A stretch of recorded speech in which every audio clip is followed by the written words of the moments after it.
C'est une excellente question, on se la pose tous. Malheureusement, aucun de nous n'est dans la tête de Vladimir Poutine. Comme je vous le disais, et moi-même, euh, personnellement, je ne pensais pas qu'il irait au-delà de la protection, entre guillemets, avec beaucoup de guillemets, ou de la défense des deux républiques autoproclamées de Donetsk et de Lugansk. Peut-être aurait-il imaginé sanctuariser l'avancée de ces deux républiques en 2014, qui avait donc refloué sur seulement 30% des oblasts. On n'en est plus là.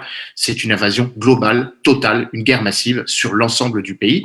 Alors, la prochaine étape peut être dans deux directions. S'en prendre à des pays autrefois membres de l'Union soviétique, mais qui sont désormais et membres de l'Union européenne et membres de l'OTAN, précisément les trois pays baltes.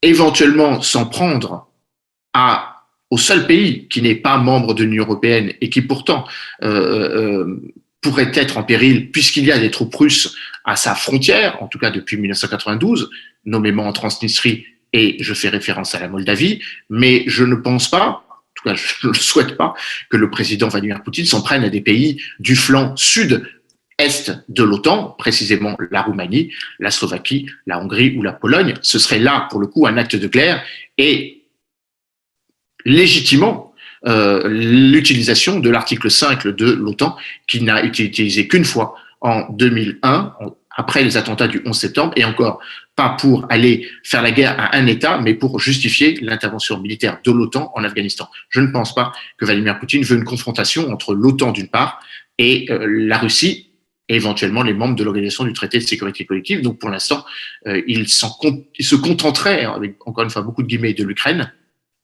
l'Ukraine ne faisant pas partie de l'OTAN. L'article 5 n'est pas justifié, précisément sur une autre entraîne que la vôtre hier soir.